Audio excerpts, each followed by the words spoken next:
Dá-nos a benção, ó Virgem Mãe, penhor seguro do sumo bem. Nós finalizamos o nosso último vídeo deixando um questionamento para o Padre Samuel de como foi a reação da família dele, como a família dele recebeu o momento em que ele realmente decidiu ser padre. Isso foi um ensinamento muito profundo para mim. Até mesmo uma resposta de Deus. Primeiro que a reação da minha mãe. No fundo, toda mãe fica feliz quando um filho decide ser padre. A minha mãe ficou muito feliz. Ela se sentiu assim, realizada quando eu disse para ela que eu estava entrando para o seminário. Porque durante os 3 anos de convívio eu não contei para ela que eu estava fazendo o caminho para entrar para o seminário. Eu só contei já quando estava tudo certo.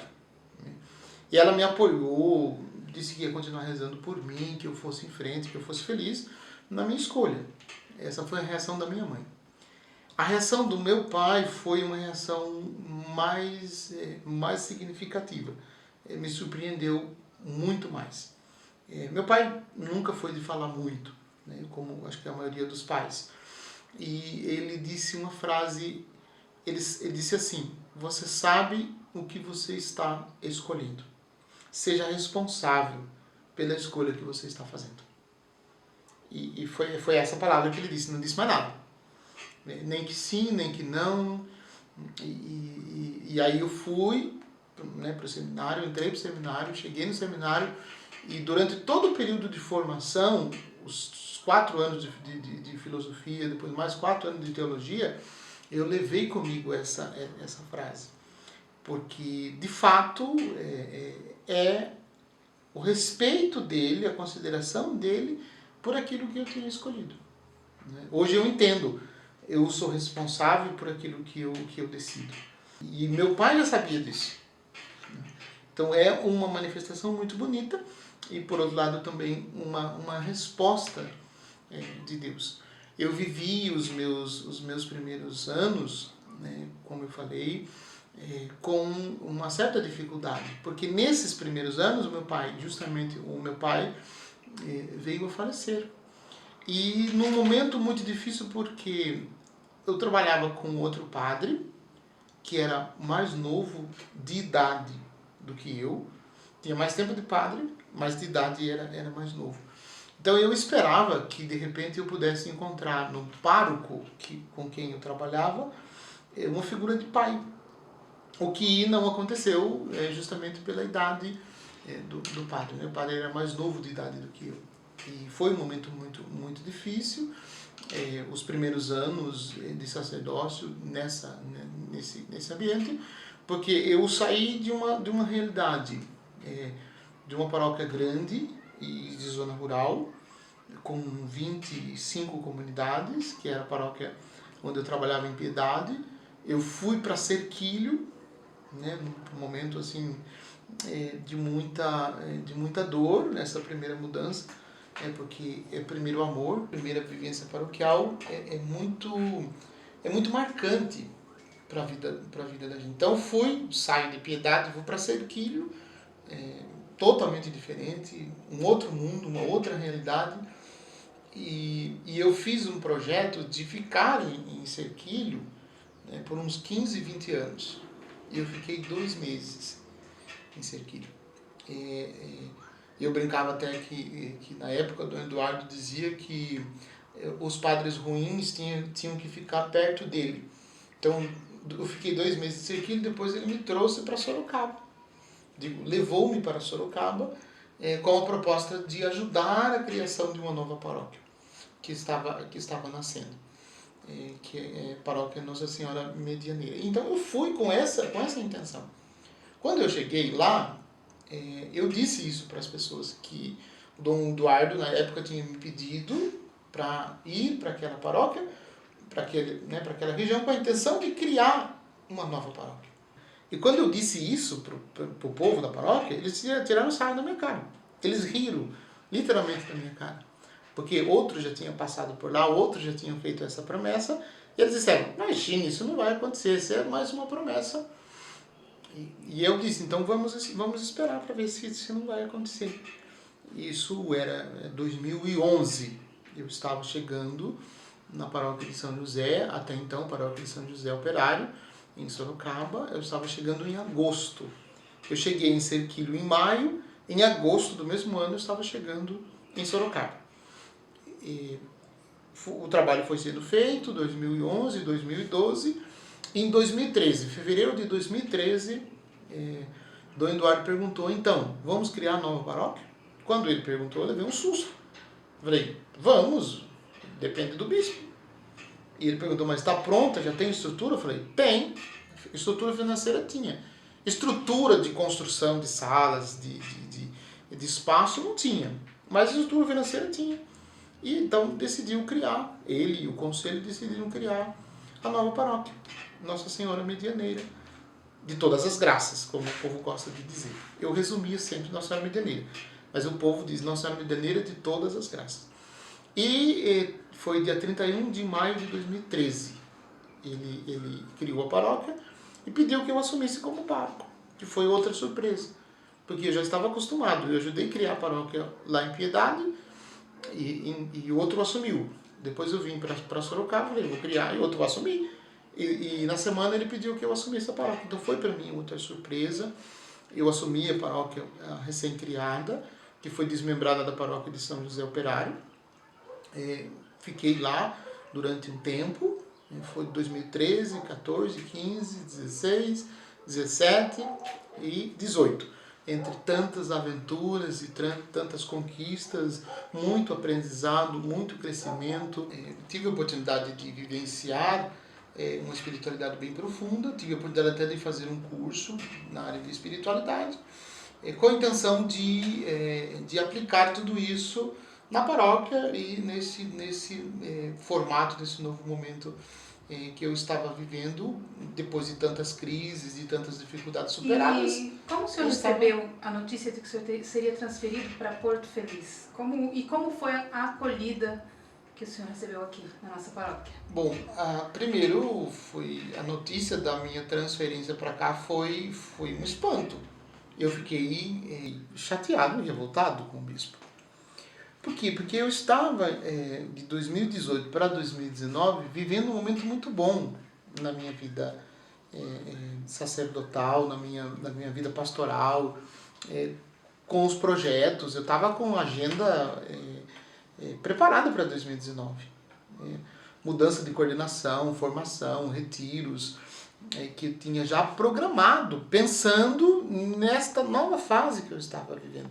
Eu estava num tempo muito bom da minha vocação, e eu queria usar todo aquele gás na paróquia.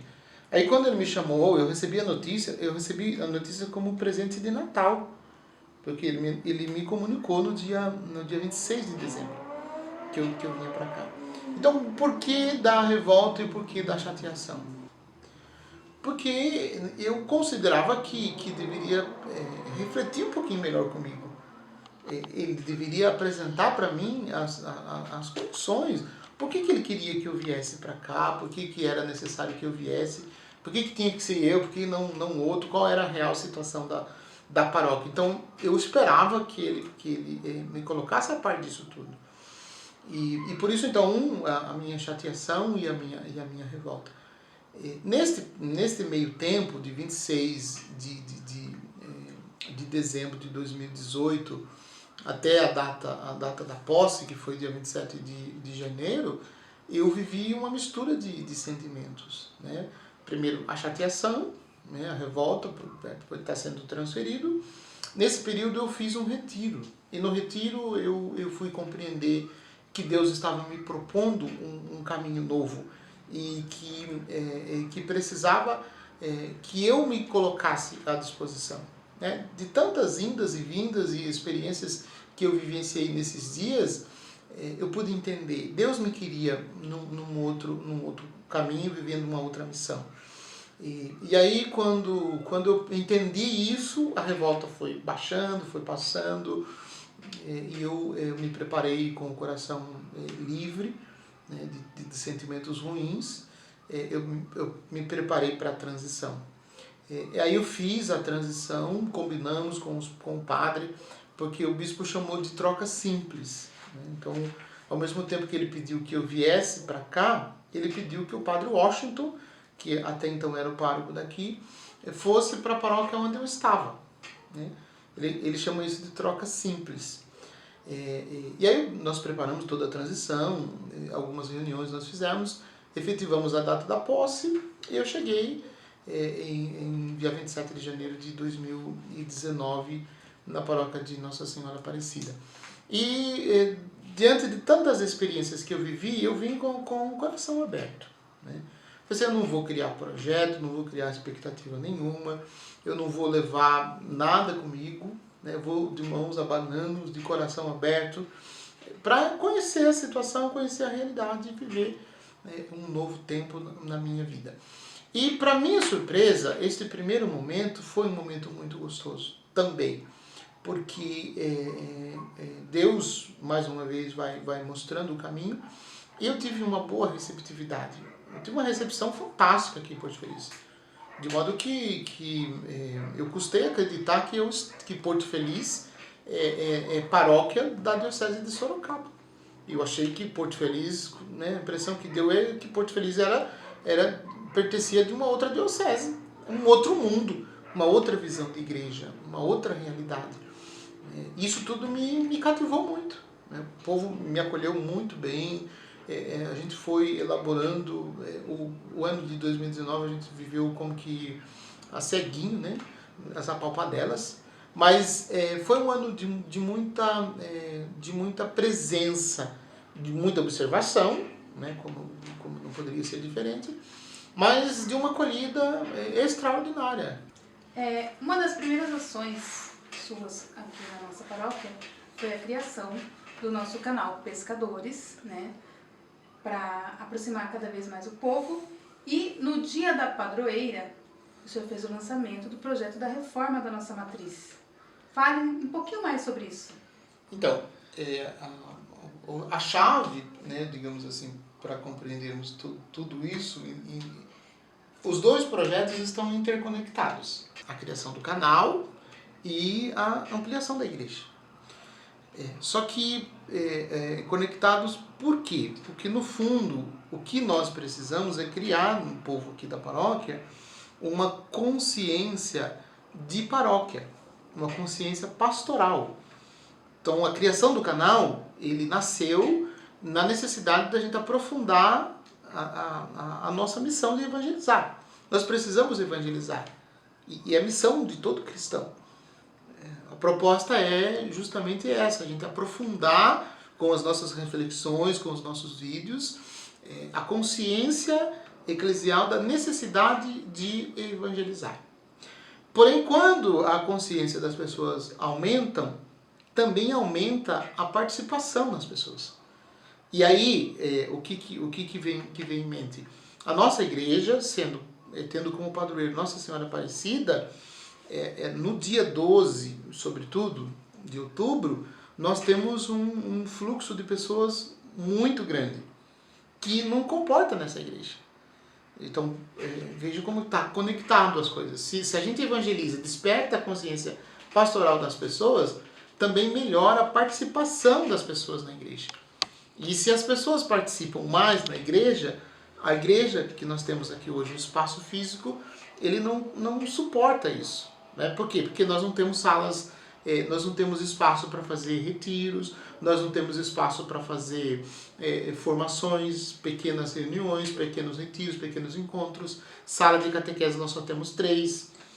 Então a gente precisa ampliar tudo isso como uma necessidade de termos estruturas. Então foi feito o projeto. E o projeto consiste justamente nessa ampliação. Então nós teremos 5 salas que serão acrescentadas, serão construídas para catequeses, para reuniões e etc. E uma sala maior para pequenas formações, com capacidade para 60 pessoas, para a gente ter essa formação, e também uma espécie de capela ampliada aqui na igreja, uma capela lateral na igreja, para aumentar justamente a capacidade de acolher as pessoas. E as salas que nós temos hoje, elas se transformariam em uma espécie de mezanino da igreja. Foi feito um pré-projeto, nós estamos estudando, estamos esperando a regulamentação da documentação. Então a gente precisa fazer escritura do terreno, fazer toda essa papelada que é necessário, dar entrada na prefeitura, fazer um projeto de engenharia civil que ainda não temos, porque nós temos somente o projeto arquitetônico, e aí começar todo esse projeto. Eu prometi, né, para o povo, quando foi lançado, nós lançamos esse projeto no dia 12 de outubro de 2019, eu prometi que quando a paróquia celebrar 25 anos de criação, nós tenhamos essa já construção já finalizada, inaugurando na festa de Nossa Senhora Aparecida, quando estivermos completando 25 anos, que, se Deus quiser, acontecerá no ano de 2026, onde a paróquia estará celebrando bodas de prata. Então nós queremos entregar a obra concluída, se Deus quiser, com a participação do povo, quando a paróquia estiver celebrando bodas de prata. Entregaremos, se Deus quiser, a ampliação da igreja, a construção das novas salas e o mezanino, ampliando a igreja. No nosso próximo vídeo, voltaremos a falar com o padre sobre a experiência dele nos dias de hoje ao celebrar a missa sem povo. Dá-nos a benção, ó Virgem